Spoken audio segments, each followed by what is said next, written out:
नमस्कार दोस्तों, आप सभी का मेरे चैनल पर स्वागत है। अगर आप चैनल पर नए हैं तो इस चैनल को लाइक, शेयर और सब्सक्राइब जरूर करें और बेल नोटिफिकेशन ऑन कर दें ताकि आप हमारी कोई भी नई कहानी मिस न करें। यह पर्व मुख्य रूप से भगवान शिव और माता पार्वती के अटूट प्रेम और उनके मिलन का प्रतीक है। हरतालिका तीज की पौराणिक कथा कुछ इस प्रकार है।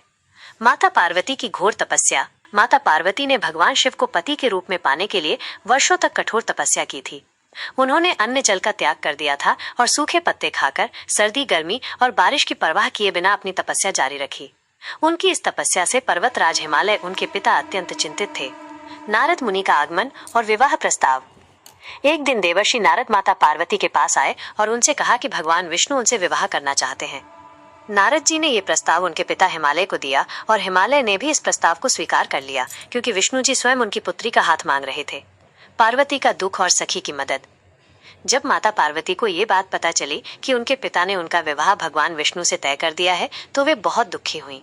उन्होंने अपने मन की बात अपनी प्रिय सखी को बताई कि वह केवल भगवान शिव को ही अपना पति बनाना चाहती हैं।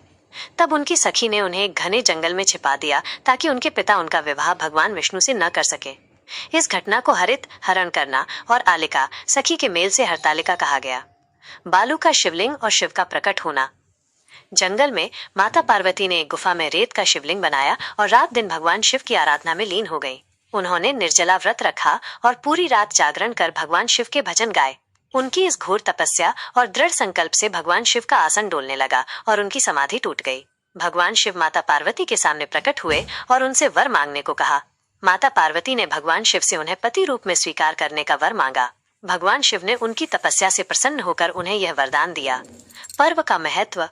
इसी दिन से हरतालिका तीज का व्रत रखा जाता है। ये व्रत सुहागिन स्त्रियां अपने पति की लंबी आयु और सौभाग्य के लिए रखती हैं, जबकि कुंवारी कन्याएं मनचाहा वर पाने के लिए ये व्रत करती हैं। इस दिन भगवान शिव और माता पार्वती की मिट्टी की प्रतिमा बनाकर पूजा अर्चना की जाती है और व्रत कथा सुनी जाती है। ये व्रत अत्यंत कठिन माना जाता है क्योंकि इसमें महिलाएं निर्जला व्रत रखती हैं। यह कहानी दर्शाता है कि सच्ची श्रद्धा, निष्ठा और कठोर तपस्या से कोई भी मनोकामना पूरी की जा सकती है।